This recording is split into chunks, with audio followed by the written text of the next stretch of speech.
Good morning, my dears. Next, our topic insurance laws. Banking and insurance last module ആണ് insurance loss എന്ന് പറയുന്നതാണ്. Then first one is life insurance. What is meant by life insurance? Life insurance is contract may be defined as the contract whereby the insurer, in consideration of a premium undertaken to pay a certain sum of money either on the death of the insured or on the expiry of a fixed period. Life insurance business includes annuity business also. That means investment contracts purchased from the insurance company that makes guaranteed payment at some future date, usually after retirement. അതായത് life insurance എന്ന് പറയുന്നത് ഒരു കോൺട്രാക്റ്റാണ്. Insurance കമ്പനിയും ഇൻഷുർഡും തമ്മിലുള്ളൊരു കോൺട്രാക്റ്റാണ്. Then അതിന് as a contract whereby the insurer in consideration of a premium എന്ന് പറയുന്ന നിശ്ചിത തുക ഇൻഷുർഡ് പേഴ്സൺ ഇൻഷുറൻസ് കമ്പനിക്ക് കൊടുത്തുകൊണ്ട് ഏർപ്പെടുന്ന ഒരു കരാറാണ് ഇത് ലൈഫ് ഇൻഷുറൻസ് എന്ന് പറയുന്നത്. Then undertake to pay a certain sum of money. ആ കരാറിൻ്റെ ലക്ഷ്യം എന്താണ്? Undertake to pay a certain sum of money either on the death of the insured or on the expiry of a fixed period. അതായത് ഒരു നിശ്ചിത സമയം കഴിഞ്ഞു കഴിഞ്ഞാൽ പൂർണ്ണമായിട്ടും അദ്ദേഹത്തിന് കൊടുത്ത തുകയേക്കാൾ കൂടുതൽ നൽകാമെന്നുള്ള കരാറിന്മേലോ അതുമല്ലെങ്കിൽ അദ്ദേഹത്തിന് മരണത്തോടുകൂടി പണം തിരിച്ചു നൽകാമെന്നുള്ള കണ്ടീഷന്മേലോ ഇൻഷുറൻസ് കമ്പനിയും ഇൻഷുർഡും തമ്മിൽ ഏർപ്പെടുന്ന ഒരു കോൺട്രാക്റ്റാണ് ഇത് ലൈഫ് ഇൻഷുറൻസ് എന്ന് പറയുന്നത്. Life insurance is also defined as mutual agreement by which one party called the insurer agrees to pay a specified sum of money upon the happening of a particular event contingent upon the duration of human life in consideration of payment of small sum called premium by the insured. അപ്പോൾ ഒന്നുകൂടെ പറയാം. Life insurance as a mutual agreement by which one party called the insurer agrees to pay a certain sum of money upon the happening of a particular event contingent upon the duration of human life. Then in consideration of a payment of small sum called is premium അടച്ചുകൊണ്ട് ഒരു നിശ്ചിത തുക ഇന്ന് കാലാവധി എത്തിക്കഴിഞ്ഞാൽ തിരിച്ചു നൽകാമെന്നോ അല്ലെങ്കിൽ ഏതെങ്കിലും രീതിയിൽ ഹ്യൂമൻ ലൈഫ് ഒക്കുറൻസ് എന്തെങ്കിലും കണ്ടീജൻ്റ് ആയിട്ടുള്ള എന്തെങ്കിലും അപകടങ്ങളോ മരണമോ സംഭവിക്കുകയാണെങ്കിൽ പണം തിരിച്ചു കൊടുക്കാമെന്നുള്ള കരാറിന്മേലാണ് ഇൻഷുറൻസ് കമ്പനിയും ഇൻഷുർഡ് തമ്മിൽ ഏർപ്പെടുന്ന ഒരു കരാറാണ്. അതിനെയാണ് നമ്മൾ എന്ത് പറയുന്നത്? ഇൻഷുറൻസ് കോൺട്രാക്റ്റ് എന്ന് പറയുന്നത്. That is also called as life insurance. Then according to Life Insurance Act, life insurance is the business of effecting contract of insurance upon human life, including any contract whereby the payment of money is assured on death except death by accident, on the happening of any contingencies dependent on human life, and any contract which is subject to the payment of premium for a term dependent on human life. Then what are the next topic is what are the principles of life insurance. General insurance പഠിച്ച പോലെ തന്നെ എന്തൊക്കെ principles ആണ് life ഇൻഷുറൻസിനുള്ളത്? Then principles, first one is nature of general contract, insurable interest, utmost good faith, proximate cause, warranties, assignment, return of premium and other features. These are the general principles of life insurance contract. Important ആണ്. Life insurance കോൺട്രാക്റ്റിൽ ഏർപ്പെടുമ്പോൾ നമ്മൾ ശ്രദ്ധിക്കേണ്ട life insurance കോൺട്രാക്റ്റിൻ്റെ principles എന്തൊക്കെയാണെന്നുള്ളതാണ്. Then first one is nature of general contract. Nature of general കോൺട്രാക്റ്റിലെ life insurance is a contract between by two parties. അതായത് സാധാരണ ഒരു കോൺട്രാക്റ്റിൽ ഏർപ്പെടുമ്പോഴുണ്ടാകാവുന്ന എല്ലാ പ്രിൻസിപ്പിൾസും ഏതിനും ബാധകമാണ്? ലൈഫ് ഇൻഷുറൻസ് പോളിസിക്കും ബാധകമാണ്. അതാണ് ഒന്നാമത്തെ പ്രിൻസിപ്പിൾ എന്ന് പറയുന്നത്. എന്താണ്? Nature of general contract. അതായത് സാധാരണ ഒരു കോൺട്രാക്റ്റിൽ ഉണ്ടായിരിക്കേണ്ട നിയമാവലികളെക്കുറിച്ച് നമ്മൾ പ്രീവിയസ് ക്ലാസ്സുകളിൽ പഠിച്ചിട്ടുണ്ട്. അതുപോലെ തന്നെ റെഗുലേഷൻസൊക്കെ പഠിക്കുമ്പോൾ നിങ്ങൾ ഒരു കോൺട്രാക്റ്റിൻ്റെ ഇമ്പോർട്ടൻറ്റ് പോയിൻറ്റ്സുകൾ നിങ്ങൾ പഠിച്ചിട്ടുണ്ട്. അതായത് എഗ്രിമെൻറ്റ്, ഓഫർ ആൻഡ് അക്സെപ്റ്റൻസ് ഉണ്ടായിരിക്കണം, competency of the parties, free consent, legal consideration, അതേപോലെ തന്നെ ലോഫുൾ ഒബ്ജക്റ്റ്. ഇതൊക്കെ മുൻപ് പഠിച്ചിട്ടുള്ളതാണ്. എങ്കിൽ കൂടെ ഒന്നുകൂടെ പറയാം. അത് ഏതിനും ബാധകമാണ്? ലൈഫ് ഇൻഷുറൻസിനും ബാധകമാണ്. അപ്പോൾ one of the important principle of life insurance, first one is nature of general contract. സാധാരണ ഒരു കോൺട്രാക്റ്റിന് ഉണ്ടായിരിക്കേണ്ട എല്ലാ പ്രിൻസിപ്പിൾസും ഏതിനും ബാധകമാണ്? ലൈഫ് ഇൻഷുറൻസിനും ബാധകമാണ്. അതാണ് ഒന്നാമത്തെ പ്രിൻസിപ്പിൾ എന്ന് പറയുന്നത്. ദെൻ അതിൽ ഒരു സാധാരണ കോൺട്രാക്റ്റിന് ഉണ്ടായിരിക്കേണ്ട പ്രിൻസിപ്പിൾസ് എന്തൊക്കെയാണ്? First one is offer and acceptance. In every contract there should be an agreement as a result of an offer and acceptance, അല്ലേ? That is it should be an agreement. അതായത് ഒരു agreement ആണ്, അതൊരു കോൺട്രാക്റ്റാണ്. അതായത് insured person insurance കമ്പനിയോട് protection ആവശ്യപ്പെട്ടുകൊണ്ടും premium അടച്ചുകൊണ്ട് തന്നെ പ്രൊട്ടക്ഷൻ ആവശ്യപ്പെടുകയും നഷ്ടം സംഭവിച്ചു കഴിഞ്ഞാൽ നഷ്ടം നികത്തി കൊടുക്കാമെന്ന് ഇൻഷുറൻസ് കമ്പനി തിരിച്ച് ഏറ്റെടുക്കുകയും ചെയ്യുന്ന അവിടെ ഒരു ഓഫറും ഉണ്ട്. അതേസമയം ആ ഒരു ഓഫർ മറ്റൊരാളെ അക്സെപ്റ്റ് ചെയ്യുന്നുണ്ട്. ഒരു കരാറാണ്. നമ്മളൊരു കാര്യം പറയണു, അത് അതേ സെൻസിൽ തന്നെ കേൾക്കണു, അത് ആക്സെപ്റ്റ് ചെയ്യുന്നു എന്നുണ്ടെങ്കിൽ അതെന്തായി? കോൺട്രാക്റ്റായിട്ട് മാറുകയാണ് ചെയ്യുന്നത്. അതൊരു എഗ്രിമെൻ്റ് ആയിട്ട് മാറുകയാണ് ചെയ്യുക. അപ്പോൾ ഇവിടെ ലൈഫ് ഇൻഷുറൻസിലും എന്തുണ്ടായിരിക്കണം? First point agreement. എഗ്രിമെൻറ്റിൽ offer and acceptance. Then second one is competency of parties. Competent personality. ഒരു കരാറിൽ ഏർപ്പെടണമെങ്കിൽ ഉണ്ടായിരിക്കേണ്ട കോമ്പിറ്റൻസ് നിങ്ങൾക്കറിയാം. The parties to a contract should be highly competent to enter into contract. രണ്ട് വ്യക്തികൾ കോൺട്രാക്റ്റിൽ ഏർപ്പെടണമെങ്കിൽ, അല്ലെങ്കിൽ ഒരു സ്ഥാപനമോ ഒരു ഇൻഡിവിജ്വൽ പേഴ്സണും കോൺട്രാക്റ്റിൽ ഏർപ്പെടണമെങ്കിൽ അവർ കോമ്പിറ്റൻ്റ് ആയിരിക്കണം. അതായത് മൈനർ ആയിക്കഴിഞ്ഞാൽ കോമ്പിറ്റൻ്റ് ആവാൻ പറ്റില്ല. നിങ്ങൾക്കറിയാം, ലുനാറ്റിക്, ഇൻസാനിറ്റി ഇതൊക്കെ ഉണ്ടെങ്കിൽ എന്താവില്ല? കോമ്പിറ്റൻറ്റ് പേഴ്സൺ ആവില്ല. അപ്പോൾ ഒരേ സമയം ഒരു എഗ്രിമെൻറ്റിൽ ഏർപ്പെടാനുള്ള കോമ്പിറ്റിംഗ് കപ്പാസിറ്റി ഉള്ളവരായിരിക്കണം. അപ്പോൾ the parties to a contract should be highly competent to enter into a contract. Every person is competent to contract who is the age of majority according to prevailing law. നിയമപ്രകാരം 18 വയസ്സ് പൂർത്തിയായിട്ടുള്ള വ്യക്തികളാണ് ഇതിൽ ഏർപ്പെടാനായിട്ട് പാടുള്ളൂ, insurance കോൺട്രാക്റ്റിൽ ഏർപ്പെടാനായിട്ട് സാധിക്കുള്ളൂ. Who is sound mind, who is not disqualified from entering into contract by any law. An individual attains majority when he completes the age of 18 years.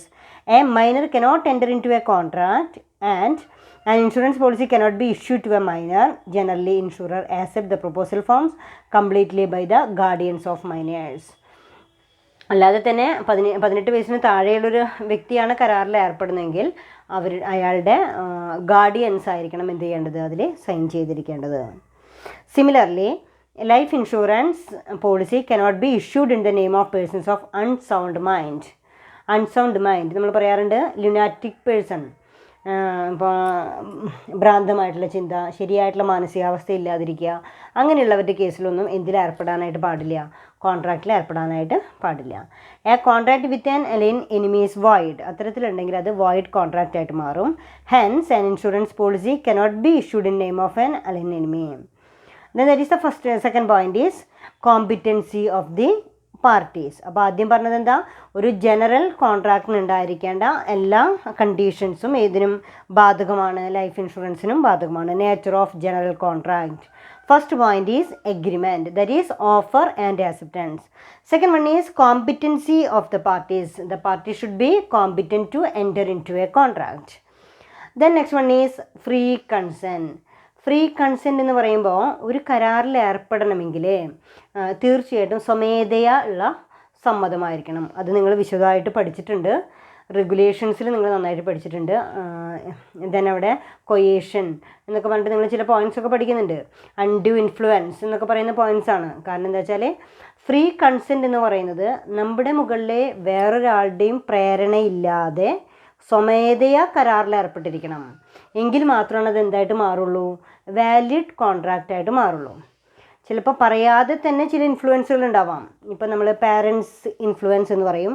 Parents influence എന്നൊക്കെ പറയുകയാണെങ്കിൽ പക്ഷേ നമ്മളോട് എക്സ്പ്രസ്ഡായിട്ട് നമ്മളോട് പറയുന്നില്ല, എങ്കിൽ കൂടെ നമ്മളവരെ റെസ്പെക്റ്റ് ചെയ്തുകൊണ്ടോ അല്ലെങ്കിൽ അവർ പറയുന്നത് അനുസരിക്കുന്നത് കൊണ്ടോ ദെൻ അവിടെ ഒരു അൺഡ്യൂ ഇൻഫ്ലുവൻസ് വരാം, അല്ലേ? അപ്പോൾ അങ്ങനെയല്ല ഉദ്ദേശിക്കുന്നത്. നമ്മളവിടെ സ്വമേധയാ നമ്മുടെ പൂർണ്ണമായിട്ടുള്ള സമ്മതമാണ് അവിടെ ഉദ്ദേശിക്കുന്നത്. അല്ലാതെ ബാഹ്യമായിട്ടുള്ള ഏതെങ്കിലും ഒരു ഇൻഫ്ലുവൻസ് ഒരു വ്യക്തിയിൽ ഉണ്ടാവാനായിട്ട് പാടില്ല. അപ്പോൾ ഫ്രീ കൺസെൻറ്റ് ഉണ്ടായിരിക്കണം. അത് കോൺട്രാക്റ്റിൻ്റെ വളരെ ഇമ്പോർട്ടൻറ്റ് പോയിൻ്റാണ്, free consent. Then according to section 13 of the Indian contract act, 2 persons are said to be consent freely when they agree upon the same thing in the same sense. In other words, both parties must be the same mindset at the time of contract. അതായത് എങ്ങനെയാണ് free consent എന്ന് പറയുന്നത്? ഒരു അഗ്രിമെൻറ്റിൽ ഏർപ്പെടുമ്പോൾ രണ്ട് വ്യക്തിയും ഒരേപോലെ തന്നെ ഒരേ അർത്ഥത്തിൽ തന്നെ മനസ്സിലാക്കുകയും അതേസമയം consent obtained through കൊയേഷൻ, undue influence, fraud, misrepresentation or mistake cannot be treated as A free consent. അതായത് തെറ്റിദ്ധരിപ്പിക്കപ്പെടുകയോ മാനസികമായിട്ട് നമ്മളെ സമ്മർദ്ദത്തിലാക്കുകയോ അങ്ങനെ ഏതെങ്കിലും രീതിയിലുള്ള ബാഹ്യമായിട്ടുള്ള പ്രേരണകളിലൂടെയാണ് നമ്മൾ കരാറിൽ എത്തിപ്പെടുന്നതെങ്കിൽ അതെന്തായിട്ട് മാറും? വോയിഡായിട്ട് മാറും. അപ്പോൾ അവിടെ എന്ത് സംഭവിക്കാൻ പാടില്ല? Consent obtained through കൊയേഷൻ, undue influence, fraud, misrepresentation or mistake cannot be treated as free consent. In life insurance, both the insurer and the insured must understand the exact nature of the risk attached to the agreement. Then അപ്പോൾ അതിലൊരു point നമ്മൾ പറഞ്ഞു agreement. Second one is competency of the parties. Third point is free consent. Fourth point is legal consideration. Legal consideration എന്നുള്ളതിൽ to constitute a contract there should be a legal consideration. നിയമപരമായിട്ട് പ്രതിഫലം നൽകിക്കൊണ്ട് തന്നെ ആയിരിക്കണം അതൊരു valid കോൺട്രാക്റ്റായി മാറുള്ളൂ. The insurer must have some consideration in return of his promise to pay fixed sum or death or maturity. The first premium is the legal consideration and the subsequent premium are merely condition to contract. Then അവിടെ legal consideration എന്ന് പറയുന്നത് first premium, ഒരു insured person first premium കൊടുത്തു കഴിഞ്ഞാൽ അതെന്താണ്? അതൊരു legal കൺസിഡറേഷനാണ്. First premium എന്ന് പറയുന്നത് ലീഗൽ കൺസിഡറേഷനാണ്. അതിനെ തുടർന്ന് കൊടുക്കുന്നതെല്ലാം തന്നെ കണ്ടിന്യൂവേഷനാണ്. Just it is the conditions of the contract. അപ്പോൾ ആദ്യം ഒരു ലൈഫ് ഇൻഷുറൻസ് കോൺട്രാക്റ്റിൽ നമ്മൾ ഏർപ്പെടുമ്പോൾ നമ്മൾ കൊടുക്കുന്ന ആദ്യത്തെ പ്രീമിയത്തിനെയാണ് നമ്മൾ എന്ത് പറയുന്നത്? ലീഗൽ കൺസിഡറേഷൻ എന്ന് പറയുന്നത്. അതിനുശേഷം നമ്മൾ ചെയ്യുന്നതെല്ലാം തന്നെ അതെന്തായിരിക്കും? That is are merely condition to a contract. അതൊരു കോൺട്രാക്റ്റിൻ്റെ കണ്ടീഷൻസ് മാത്രമാണ്. Next one is lawful object. The object of a legal life insurance contract is to protect a person from financial loss on his death. A contract is lawful only when there is a insurable interest. അവിടെ പറയുന്നത് അതൊരു lawful object ആയിരിക്കണം. അതായത് നമ്മൾ ചെയ്യുന്ന കോൺട്രാക്റ്റിൽ ഏർപ്പെടുക എന്ന് പറയുന്നത്, life insurance കോൺട്രാക്റ്റിൽ ഏർപ്പെടുക എന്ന് പറയുന്നത് ഒരു ലോഫുൾ ഒബ്ജക്റ്റ് ആണ്. ഇത്രയാണ് നമുക്ക് അവിടെ പറയാനുള്ളത്. അപ്പോൾ സാധാരണ രീതിയിൽ ഒരു ഫസ്റ്റ് പോയിന്റ് അതാണ്, general principles of life insurance contract. First one is nature of general contract. ഒരു ജനറൽ കോൺട്രാക്റ്റിൻ്റെ എല്ലാ പ്രിൻസിപ്പിൾസും എല്ലാ പോയിൻറ്റ്സും ഏതിനും ബാധകമാണ്, ലൈഫ് ഇൻഷുറൻസിനും ബാധകമാണ്. ദെൻ അതിൽ പറഞ്ഞിരിക്കുന്ന point offer and acceptance, that is agreement, competency of the parties, free consent, legal consideration, lawful object. And second one is insurable interest. Insurable interest എന്ന് പറയുമ്പോൾ ഇൻഷുർ ചെയ്യത്തക്ക വിധത്തിലുള്ള താല്പര്യത്തെയാണ് നമ്മൾ എന്ത് പറയുന്നത്? ഇൻഷുറബിൾ ഇൻട്രസ്റ്റ് എന്ന് പറയുന്നത്. The person taking a life insurance policy must have insurable interest in the life of the insured. According to this principle, insurable interest arises out of the pecuniary relationship, monetary എന്നർത്ഥം, pecuniary relationship that exists between the policy holder and the insured, so that the policy holder stands to lose by the death of insured or continues to the gain by his survival. അതായത് ഒരു എന്താ പറയുക, the person taking life insurance policy he must have insurable interest in the life of the insured. അതായത് നമുക്ക് എന്താ ചെയ്യാൻ പറ്റില്ല, നമുക്ക് വേറൊരു വ്യക്തിയുടെ പേരിൽ നമുക്ക് ഇൻഷുറൻസ് എടുക്കാനുള്ള അധികാരമുണ്ട് എന്ന് പറയുകയാണെങ്കിൽ അവിടെ അയാൾ ജീവിച്ചിരിക്കുന്നത് കൊണ്ട് നമുക്ക് മോണിറ്ററി ബെനിഫിറ്റും അദ്ദേഹത്തിൻ്റെ മരണശേഷം നമുക്ക് സാമ്പത്തികമായിട്ടുള്ള നഷ്ടവും സംഭവിക്കുന്നുണ്ടെങ്കിൽ അതിനെയാണ് നമ്മളവിടെ എന്തെന്ന് പറയുന്നത്? പെക്യൂനിയറി റിലേഷൻഷിപ്പ് എന്ന് പറയുന്നത്. അദ്ദേഹം ജീവിച്ചിരിക്കുമ്പോൾ നമുക്ക് സാമ്പത്തികമായിട്ടുള്ള നേട്ടവും മരണപ്പെട്ട് കഴിഞ്ഞാൽ സാമ്പത്തിക ബാധ്യതയും അല്ലെങ്കിൽ അവിടെ നഷ്ടവും സംഭവിക്കുന്നുണ്ടെങ്കിൽ ആ റിലേഷൻഷിപ്പിൽ ഇൻഷുറബിൾ ഇൻട്രസ്റ്റ് ഉണ്ട്. അപ്പോൾ നമുക്ക് നമ്മുടെ അടുത്തുള്ള ഒരാളുടെ പേരിൽ ഇൻഷുറൻസ് എടുക്കാനായിട്ട് സാധിക്കില്ല. കാരണം എന്താണ്? അയാൾ മരണപ്പെട്ട് കഴിഞ്ഞാൽ നമുക്ക് യാതൊരു സാമ്പത്തികമായിട്ടുള്ള ബാധ്യതയും വരുന്നില്ല എങ്കിൽ നമുക്ക് അവിടെ എന്തില്ല? ദെൻ ഇൻഷുറബിൾ ഇൻട്രസ്റ്റ് ഇല്ല. അപ്പോൾ ദെൻ അവിടെ പറയുന്നത് ഇതാണ്, the loss should be monetary or financial. The emotions or sentiments cannot be treated as a insurable interest. അതായത് നമുക്ക് മാനസികമായിട്ടുള്ള വിഷമങ്ങളോ അല്ലെങ്കിൽ ഇമോഷൻസോ ഒന്നും എന്തായിട്ട് കൺസിഡർ ചെയ്യാനായിട്ട് സാധിക്കില്ല, ഇൻഷുറബിൾ ഇൻട്രസ്റ്റ് ആയിട്ട് സാധിക്കില്ല. ഒരാളുടെ മരണം നമ്മളെ വല്ലാതെ വിഷമിപ്പിച്ചു എന്നുണ്ടെങ്കിൽ അതിനെതിരെ നമുക്ക് എന്ത് ചെയ്യാൻ പറ്റില്ല, ഇൻഷുറൻസ് എടുക്കാനായിട്ട് സാധിക്കില്ല. അതിനെതിരെ നമുക്ക് ഇൻഷുറബിൾ ഇൻട്രസ്റ്റ് ഇല്ല എന്ന് പറയാം. In life insurance insurable interest may be insurable interest in own life and insurable interest in the life of others.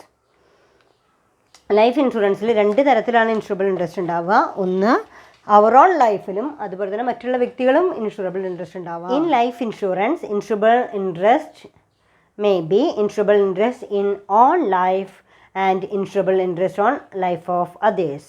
നമുക്ക് നമ്മുടെ ലൈഫിൽ തന്നെ ഇൻഷുറബിൾ ഇൻട്രസ്റ്റ് ഉണ്ട്, അതുമല്ലെങ്കിൽ മറ്റുള്ളവരുടെ കേസിൽ മറ്റുള്ളവരുടെ പേരിലും ഇൻഷുറബിൾ ഇൻട്രസ്റ്റ് ഉണ്ട്. ഫസ്റ്റ് കേസിൽ insurable interest in its own life എന്ന് പറയുമ്പോൾ every individual has insurable interest in own life. There is no need for giving any proof for this. The insurable interest in all life is unlimited because the loss on account of the death of the person cannot be measured in terms of money. നമുക്ക് നമ്മുടെ പേരിൽ insurance policy എടുക്കാം. നമുക്ക് കാലാവധി എത്തിക്കഴിഞ്ഞാൽ ആ പണം തിരിച്ചു കിട്ടും, അല്ലെങ്കിൽ അത് നമ്മൾ മരണപ്പെട്ട് കഴിഞ്ഞാൽ നമ്മളെ ഡിപ്പെൻഡൻസിന് ആ പണം കൈമാറും എന്നുള്ളതാണ് അതിൻ്റെ പ്രത്യേകത. ദെൻ അവിടെ ഇൻഷുറബിൾ ഇൻട്രസ്റ്റ് ഉണ്ട്, നമുക്ക് നമ്മുടെ പേരിൽ ഇൻഷുറൻസ് എടുക്കാനുള്ള അധികാരമുണ്ട്. ദെൻ അത് നമുക്ക് നമ്മുടെ പേരിൽ ഇൻഷുറൻസ് എടുക്കുന്നതിന് വേണ്ടി യാതൊരു പ്രൂഫും നൽകേണ്ടതില്ല. Then second one is insurable interest in the life of others. നമുക്ക് ഏതൊക്കെ സിറ്റുവേഷനാണ് മറ്റുള്ളവരുടെ പേരിൽ ഇൻഷുറൻസ് എടുക്കാനുള്ള അധികാരമുള്ളത് എന്നുള്ളതാണ്. A person can take a life insurance policy on the life of another person if he has an insurable interest in the lifes of third parties. For example, husband has insurable interest in the life of his wife. ഹസ്ബൻഡിന് വൈഫിൻ്റെ പേരിൽ insurance എടുക്കാം. There are 2 types of insurable interest in the other's life. when proof is not required and B where proof is required. then ഒരു case proof ആവശ്യമുള്ള കേസും ഉണ്ട്, proof ആവശ്യമില്ലാത്ത കേസും ഉണ്ട്. then first one is where proof is not required.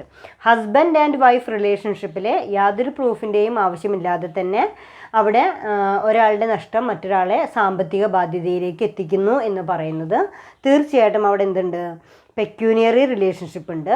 So അവിടെ insurable interest ഉണ്ടെന്ന് പറയാം. അതിന് യാതൊരു പ്രൂഫിൻ്റെയും ആവശ്യമില്ലാതെ തന്നെ നമുക്ക് ആ കോൺട്രാക്റ്റിലെത്താം. Where proof is not required in the following situations. No proof is required to establish the existence of insurable interest. Wife has insurable interest in the life of her husband. Same time husband has insurable in the case of in the life of his wife. ഹസ്ബൻഡിന് വൈഫിൻ്റെ പേരിലും പെക്യൂനിയറി interest ഉണ്ട്, അതേസമയം വൈഫിന് ഹസ്ബൻഡിൻ്റെ പേരിലും ഒരു പെക്യൂനിയറി interest ഉണ്ട്. ഇതാണ് proof is not required, proof ആവശ്യമില്ലാത്ത സിറ്റുവേഷൻ എന്ന് പറയുന്നത്. സെക്കൻഡ് കേസിൽ പറയുന്നത് വേർ പ്രൂഫ് ഈസ് റിക്വയർഡ്, അതായത് നമുക്ക് മറ്റുള്ളവരുടെ പേരിൽ ഇൻഷുറൻസ് എടുക്കാം, പക്ഷേ അതിന് പ്രൂഫ് ആവശ്യമില്ല. അപ്പോൾ ഏതൊക്കെ കേസുകളാണ് അങ്ങനെ?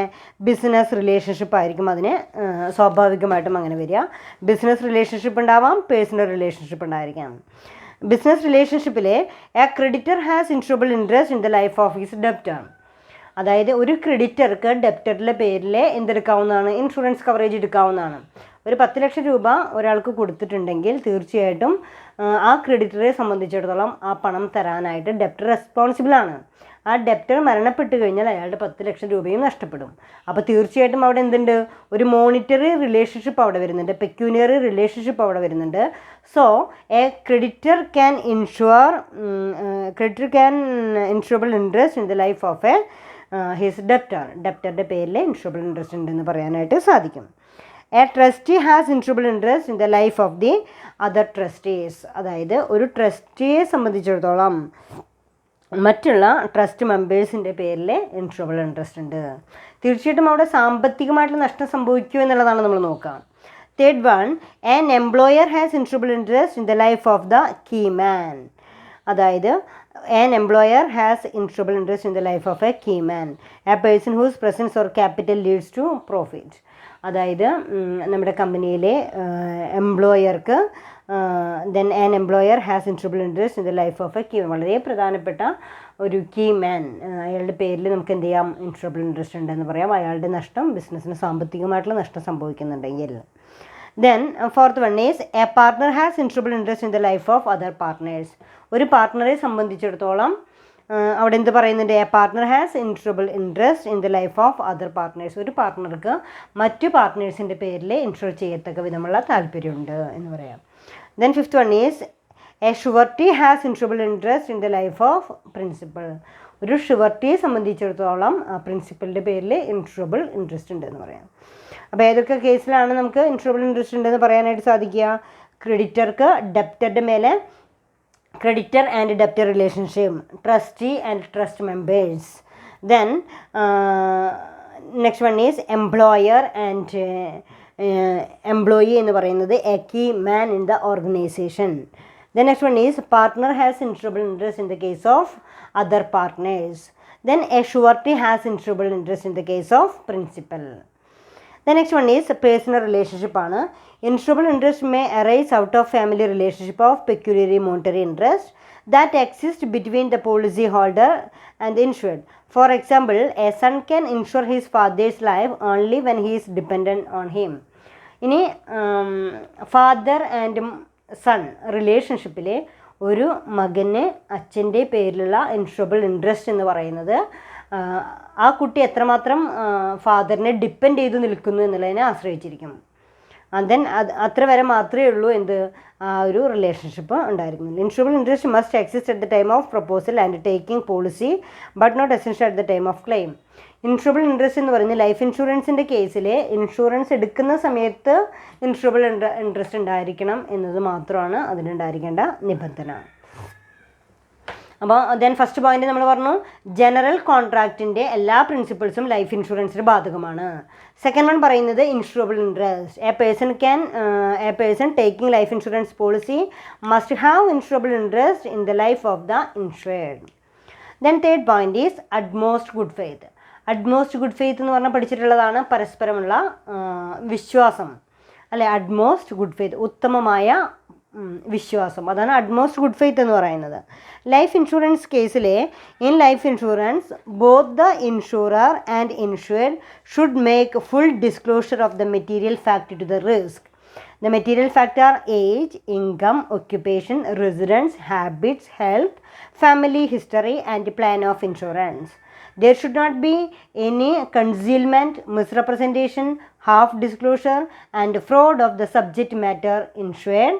The liability to disclose the material facts ends with the filing of the proposal form. Utmost good faith എന്ന് പറയുമ്പോൾ ഉത്തമമായിട്ടുള്ള പരസ്പര വിശ്വാസം ഉണ്ടായിരിക്കണം.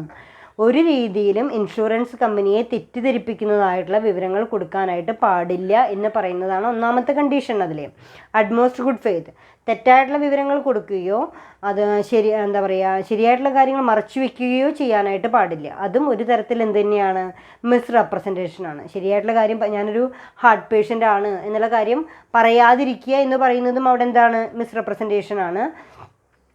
അല്ലെങ്കിൽ അവിടെ പറയുന്നത് then next one misrepresentation, half disclosure, തുറന്ന് പറയാതിരിക്കുക എന്നൊക്കെ പറയുന്നത് സബ്ജക്റ്റ് മാറ്ററിൽ ബന്ധപ്പെട്ടുള്ള കാര്യങ്ങളാണ്. അപ്പോൾ അവിടെ എന്തൊക്കെ കാര്യങ്ങൾ പറഞ്ഞിരിക്കണം, material fact, age, income, family status, occupation, അതുപോലെ തന്നെ residence, habits, health, family history and plan of insurance. അതായത് നമ്മുടെ വയസ്സ്, നമ്മുടെ ജോലി, നമ്മുടെ റെസിഡൻസിലുള്ള വിവരങ്ങൾ, നമ്മുടെ ഹാബിറ്റ്, ഫുഡ് ഹാബിറ്റ്സ്, നമ്മുടെ സ്വഭാവ രീതികൾ എന്തൊക്കെയാണ് എന്നുള്ള കാര്യങ്ങൾ വ്യക്തമാക്കിയിരിക്കണം.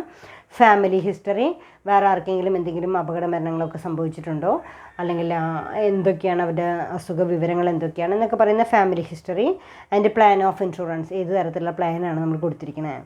There should not be any concealment, misrepresentation, half disclosure and fraud of the subject matter insured. The liability disclose the material fact end with the filling of the proposal form. അപ്പോൾ എല്ലാം ശരിയായിട്ടുള്ള വിവരങ്ങൾ പറഞ്ഞിരിക്കണമെന്നർത്ഥം. ദെൻ ഫോർത്ത് പോയിൻ്റ് ആണ് warranties. Warranties എന്ന് പറഞ്ഞപ്പോൾ നമ്മൾ ആദ്യം പറഞ്ഞു, വാറണ്ടീസ് എന്ന് പറഞ്ഞാൽ എന്താ, terms and conditions between the insured and insurer. ഇൻഷുർഡും ഇൻഷുറർ കമ്പനിയും തമ്മിലുള്ള ചില ടേംസ് ആൻഡ് കണ്ടീഷൻസിനെയാണ് നമ്മളോട് എന്ത് പറയുന്നത്, വാറണ്ടീസ് എന്ന് പറയുന്നത്. ഇൻ ലൈഫ് ഇൻഷുറൻസിലെ those representation which are shown in the policy are called warranties. Representation means every information given by the proposer to the insurer at the time of taking life insurance policy. These warranties may be informative warranties and promissory warranties. In life insurance contract, the proposer is expected to disclose all material facts to the best of his knowledge and belief. Warranties related to future and they are statements about his intention of expectation. The proposer may promise that he will not be resort to anything which will affect his death. അതായത് അവിടെ പറയുന്നതിൽ life insurance കോൺട്രാക്റ്റിൽ the proposer is expected to disclose all material fact to best of his knowledge and belief. നമ്മുടെ വിശ്വാസത്തിലുള്ള എല്ലാ കാര്യങ്ങളും വ്യക്തമായിട്ട് insurance കമ്പനിയെ അറിയിച്ചിരിക്കണം. This type of informative warranties are more important life insurance. Promissory warranties relate to the future and they are statement about his intention or expectation. വേറെ എന്തെങ്കിലും പറയാനുണ്ടെങ്കിൽ അത്തരം കാര്യങ്ങൾ കൂടെ പറഞ്ഞിരിക്കും. അങ്ങനെ ഇൻഷുറൻസ് കമ്പനി അത് അംഗീകരിക്കുകയും ചെയ്യുന്ന രീതിയിലുള്ള ചില ടേംസ് ആൻഡ് കണ്ടീഷൻസ് ഉണ്ട്. ആ ടേംസ് ആൻഡ് കണ്ടീഷൻസിനെയാണ് നമ്മളോട് എന്ത് പറയുന്നത്, വാറണ്ടീസ് എന്ന് പറയുന്നത്. Then next one is proximate cause. Proximate cause എന്ന് പറയുമ്പോൾ യഥാർത്ഥ കാരണം, നിയറസ്റ്റ് കോസ് എന്നർത്ഥം, കോസ പ്രോക്സിമ. In life insurance, the principle of proximate cause is not applicable fully as the insurer is liable to pay the sum assured irrespective of the cause of death. However, in the following two cases, the doctrine of proximate cause is applicable. War risk, where the policy is issued excluding war risk as proximate cause is important. The insurance is not liable to pay if death is caused by war. അതേപോലെ തന്നെ suicide, അതായത് വാർ റിസ്ക്കും യുദ്ധപരമായിട്ടുള്ള എന്തെങ്കിലും കാരണങ്ങളോ സൂയിസൈഡോ ഒക്കെ ഉണ്ടായിക്കഴിഞ്ഞു കഴിഞ്ഞാൽ അതുമായി ബന്ധപ്പെട്ടിട്ടുള്ള കാരണങ്ങൾ കൊണ്ടാണ് മരണപ്പെട്ടിട്ടുണ്ടെങ്കിൽ അതൊരു സ്വാഭാവിക കാരണമായിട്ട് അംഗീകരിക്കുന്നതല്ല. The next one is sixth point is assignment and nomination. അസൈൻമെൻറ്റിലെ life insurance policy can be assigned freely in favour of another person by endorsement on the policy or by a separate deed. നമുക്ക് വേണമെങ്കിൽ ഒരു policy ഹോൾഡർക്ക് അയാളുടെ policy മറ്റൊരു വ്യക്തിക്ക് assign ചെയ്ത് കൊടുക്കാവുന്നതാണ്. അപ്പോൾ ഇവിടെ എന്താ പറഞ്ഞാൽ, a life insurance policy can be assigned freely in favour of another person by endorsement on the policy or by a separate deed. ഒരു സെപ്പറേറ്റ് ഡീഡ് പ്രകാരം നമുക്ക് മറ്റൊരാൾക്ക് അസൈൻ ചെയ്ത് കൊടുക്കാവുന്നതാണ്. Once the assignment is done it cannot be revoked. ഒരു സമയം നമ്മൾ assign ചെയ്ത് കൊടുത്തു കഴിഞ്ഞാൽ പിന്നീട് അത് തിരിച്ചെടുക്കാനായിട്ട് പാടില്ല. The policy holder of the policy may nominate another person or person to whom money shall be paid on his death. A nomination can be cancelled at any time before maturity of the policy. അവിടെ പറയുന്നത് എന്താണെന്ന് വെച്ച് കഴിഞ്ഞാൽ, a nomination can be cancelled at any time before maturity of the policy. നമുക്ക് വേണമെങ്കിൽ നമ്മുടെ nomination cancel ചെയ്തുകൊണ്ട് മറ്റൊരു വ്യക്തിക്ക് നോമിനേഷൻ, അതായത് അദ്ദേഹത്തിൻ്റെ മരണം മൂലം ആ ഒരു ഫണ്ട് ഒരാളിലേക്ക് നമ്മൾ ട്രാൻസ്ഫർ ചെയ്ത് കൊടുക്കുക, അല്ലെങ്കിൽ ഒരു നോമിനിയെ നമ്മൾ വെച്ചിട്ടുണ്ടായിരിക്കുമല്ലോ. അപ്പോൾ ആ നോമിനിയുടെ പേര് മാറ്റാനായിട്ട് ആർക്ക് അധികാരമുണ്ട്? പോളിസി ഹോൾഡർക്ക് അധികാരമുണ്ട്. അത് ഏത് സമയത്ത് വേണമെങ്കിലും എന്ത് ചെയ്യാം, നോമിനിയുടെ നെയിം നമുക്ക് മാറ്റി കൊടുക്കാം. അപ്പോൾ അവിടെ assignment and nomination. Then seventh point is return of premium. Normally the premium once paid cannot be refunded. അതായത് നോർമലി ഒരു തവണ പ്രീമിയം അടച്ചു കഴിഞ്ഞാൽ അത് പിന്നീട് തിരിച്ചു കൊടുക്കുന്നതല്ല. അതർ ഫീച്ചേഴ്സ്, മറ്റെന്തൊക്കെ ഫീച്ചേഴ്സാണ്? Not a contract of indemnity. Life insurance എന്ന് പറയുന്നത് കോൺട്രാക്റ്റ് ഓഫ് ഇൻഡെമിനിറ്റി അല്ല. അപ്പോൾ എന്താ? Life insurance is a contract of assurance. Life insurance is a contract of assurance or life insurance is a contract of guarantee. ഇവിടെ life insurance contract is not a contract of indemnity as the value of loss on death cannot be ascertained. Doctrine of subrogation is not applicable. In life insurance contract, the principle of subrogation is not applicable as it is not a contract of indemnity. അതായത് indemnity എന്ന് പറയുന്ന principle applicable അല്ല. സബ്രോഗേഷൻ എന്ന് പറഞ്ഞു കഴിഞ്ഞാൽ നമുക്ക് കിട്ടാമോ, അതായത് ഒരു തേർഡ് പാർട്ടി മൂലം നമുക്ക് എന്തെങ്കിലും അപകടം സംഭവിച്ചിട്ടുണ്ടെങ്കിൽ അത് നികത്താനുള്ള റൈറ്റ് തേർഡ് പാർട്ടിക്കാണ് എന്നൊക്കെ പറയുമ്പോൾ നമുക്ക് കിട്ടുന്ന റൈറ്റ് മറ്റൊരാളിലേക്ക് ഇൻഷുറൻസ് കമ്പനിയിലേക്ക് പരിത്യജിക്കുക. അതാണ് സബ്രോഗേഷൻ എന്ന് ഉദ്ദേശിക്കുന്നത്. അപ്പോൾ ഇൻഡെമിനിറ്റി എന്ന് പറയുന്ന പ്രിൻസിപ്പിളും ഡോക്ട്രിൻ ഓഫ് സബ്രോഗേഷൻ എന്ന് പറയുന്ന പ്രിൻസിപ്പിളും ലൈഫ് ഇൻഷുറൻസിൽ ബാധകമല്ല. മാത്രമല്ല it is the contract of assurance. Life insurance അതെപ്പോഴും മറക്കാതെ ഓർമ്മിക്കുക. Life insurance is the contract of guarantee. Life insurance is the contract of assurance. അതാണ് അവിടെ പറയുന്നത്. റിസ്ക് എന്ന് പറയുന്നത് സെർട്ടൈൻ ആണ്. അവിടെ life insurance contract is a contract of assurance since the payment of the sum is certain and can be assured. The next one is unilateral contract. That is, life insurance contract is unilateral as only the insurer makes an enforceable promise. If the first premium is paid, the insurer is liable to accept subsequent premium to pay the amount of claim either on death or on the maturity, whichever is earlier. അതായത് unilateral contract ആണ്. Life insurance contract is A unilateral as only the insurer makes A enforceable promise. If the first premium is paid, the insurer is liable to accept subsequent premiums. Then and to pay the amount of claim either on death or maturity. അതായത് insurance കമ്പനിയെ സംബന്ധിച്ചിടത്തോളം ഒരു തവണ premium കിട്ടിക്കഴിഞ്ഞാലും തുടർന്ന് വരുന്ന premium accept ചെയ്യാനുള്ള right ഉണ്ട്. അതേസമയം തന്നെ അദ്ദേഹം മരിക്കുകയോ അല്ലെങ്കിൽ മെച്യൂരിറ്റി പീരീഡ് എത്തുകയോ ചെയ്തു കഴിഞ്ഞാൽ ആ പണം തിരിച്ചു കൊടുക്കാനുള്ള റെസ്പോൺസിബിലിറ്റിയും ഇൻഷുറൻസ് കമ്പനിക്ക് ഉണ്ട് എന്നുള്ളതാണ്. അപ്പോൾ these are the principles of life insurance. അപ്പോൾ very very important question, what are the principles of insurance? നമുക്കൊന്ന് കൺക്ലൂഡ് ചെയ്യാം. ഏതൊക്കെയാണ് ഇൻഷുറൻസ് പ്രിൻസിപ്പിൾസ്? ഏതൊക്കെയാണ്? Nature of general insurance, nature of general contract, ഒരു കോൺട്രാക്റ്റ് ഉണ്ടായിരിക്കേണ്ട എല്ലാ പ്രിൻസിപ്പിൾസും. Insurable interest, utmost good faith, proximate cause, warranties, assignment and nomination, return of premium and other features. These are the important principles of insurance. Next heading, importance of life insurance or advantages of life insurance. Life ഇൻഷുറൻസിൻ്റെ advantages ഏതൊക്കെയാണെന്നുള്ളതാണ്. First one is economic protection, second one is investment, third one is encourage savings, then tax benefit, capital formation, increase credit worthiness, measure of social security, fund for government. These are the importance or advantages of life insurance. ഒരു life insurance policy എടുക്കുന്നതുകൊണ്ടുണ്ടാകാവുന്ന നേട്ടങ്ങൾ എന്തൊക്കെയാണ് അല്ലെങ്കിൽ advantages എന്തൊക്കെയാണ് എന്നുള്ളതാണ്. അതിൽ first point പറയുന്നത് economic protection, സാമ്പത്തികമായിട്ടുള്ളൊരു സുരക്ഷിതത്വമാണ് അത് പ്രദാനം ചെയ്യുന്നത്. Life insurance provides economic protection to the family members of the insured on the unexpected death of the earning member of the family. അതായത് ഒരു ഫാമിലിയുടെ ഏണിംഗ് മെമ്പർക്ക് സംഭവിക്കാവുന്ന മരണമോ അപകടമോ തീർച്ചയായിട്ടും അൺഎക്സ്പെക്റ്റഡ് ഡെത്ത് എന്ന് പറയുന്നത് തീർച്ചയായിട്ടും ആ കുടുംബത്തിൻ്റെ അവസ്ഥ അല്ലെങ്കിൽ വളരെ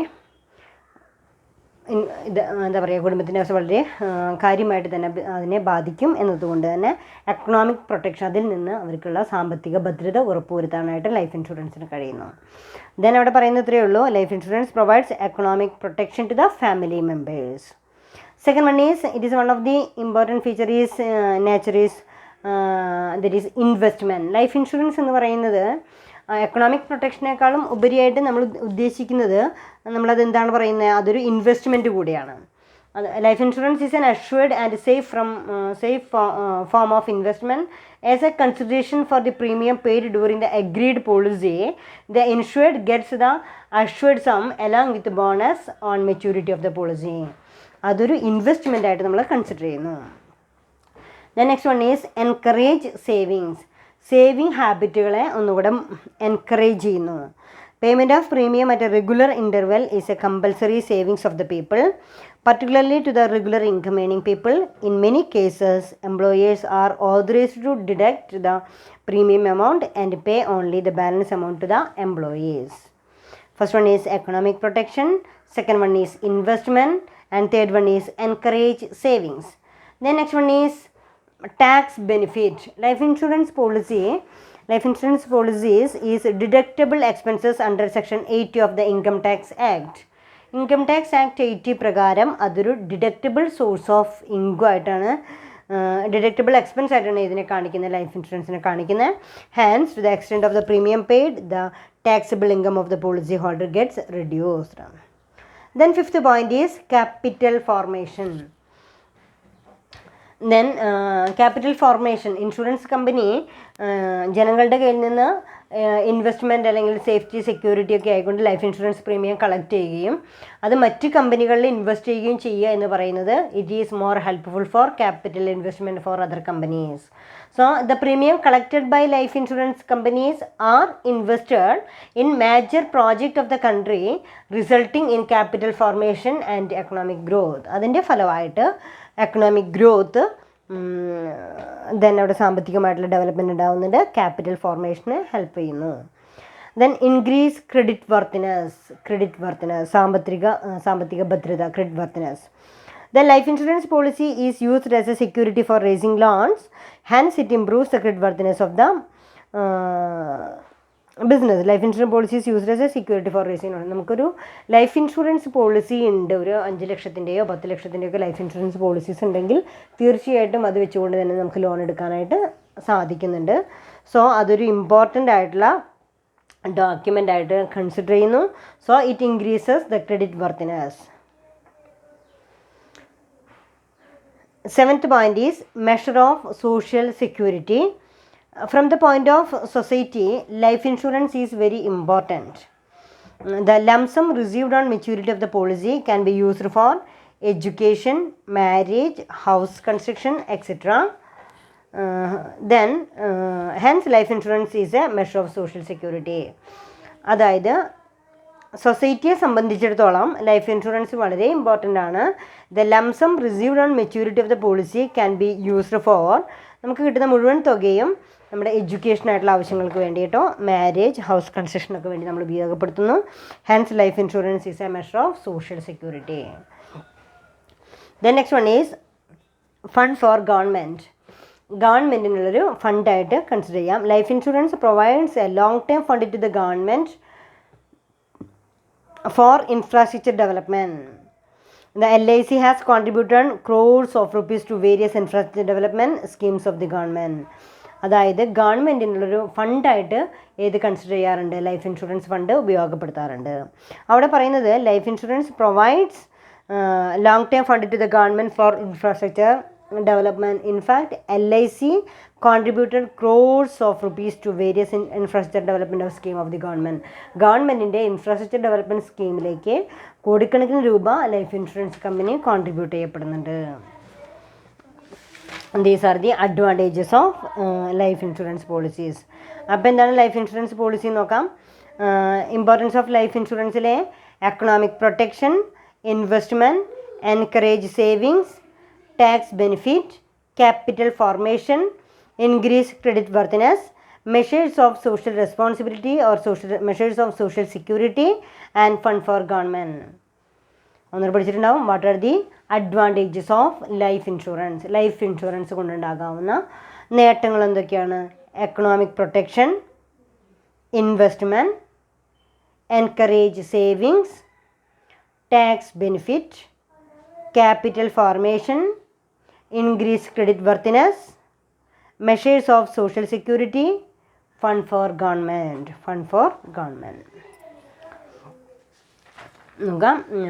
നമുക്ക് കൺക്ലൂഡ് ചെയ്യാം എന്തൊക്കെയാണെന്ന്. ദെൻ ലാസ്റ്റ് മൊഡ്യൂളിൽ നമ്മൾ എടുത്തിരിക്കുന്ന ഫസ്റ്റ് ടോപ്പിക് എന്ന് പറയുന്നത് general principles of life insurance ആണ്. ഇൻഷുറൻസ് ലോസ്, അതിൽ general principles of life insurance, life ഇൻഷുറൻസിന് ബാധകമായിട്ടുള്ള ജനറൽ പ്രിൻസിപ്പിൾസ് എന്തൊക്കെയാണെന്നുള്ളതാണ്. ഏതൊക്കെയാണ്? Nature of general contract, insurable interest, utmost good faith, proximate cause, warranties, assignment, return of premium and other features. What is meant by life insurance? Life insurance is a mutual agreement by which one party called the insurer agrees to pay the specified sum of money upon the happening of a particular event contingent upon the duration of human life in consideration of the payment of small sum called premium by the insured. Then what is meant by life insurance പറഞ്ഞു. അതേസമയം what are the principles of life insurance? ഇനി അത് കൂടാതെ പിന്നെ നമ്മൾ പറയുന്നത് life ഇൻഷുറൻസിൻ്റെ principles പറഞ്ഞു. തന്നെ what are the advantages ആണ്. അഡ്വാൻറ്റേജ് ലാസ്റ്റ് ടേം നമ്മൾ പറഞ്ഞതാണ്. Economic protection, investment, encourage savings, tax benefit, capital formation, then increase credit worthiness, measures of social security, fund for government. ഇത്രയാണ് നമ്മൾ എടുത്തിരിക്കുന്നത്. അപ്പോൾ ഇതിൽ സംശയങ്ങളൊന്നുമില്ല. വളരെ നന്നായിട്ട് ടെക്സ്റ്റ് ബുക്കൊക്കെ വായിച്ചു നോക്കാം. എസ് എ ക്വസ്റ്റ്യനൊക്കെ വരികയാണെങ്കിൽ ലൈഫ് ഇൻഷുറൻസ് പോളിസിയുടെ പ്രിൻസിപ്പിൾസൊക്കെ ചോദിക്കുകയാണെങ്കിൽ വളരെ വൃത്തിയായിട്ട് തന്നെ എഴുതാം. സംശയങ്ങളൊക്കെ ഉണ്ടെങ്കിൽ നമുക്ക് ഇൻട്രാക്ഷൻ പീരീഡിൽ ക്ലിയർ ചെയ്യാം. Okay, thank you.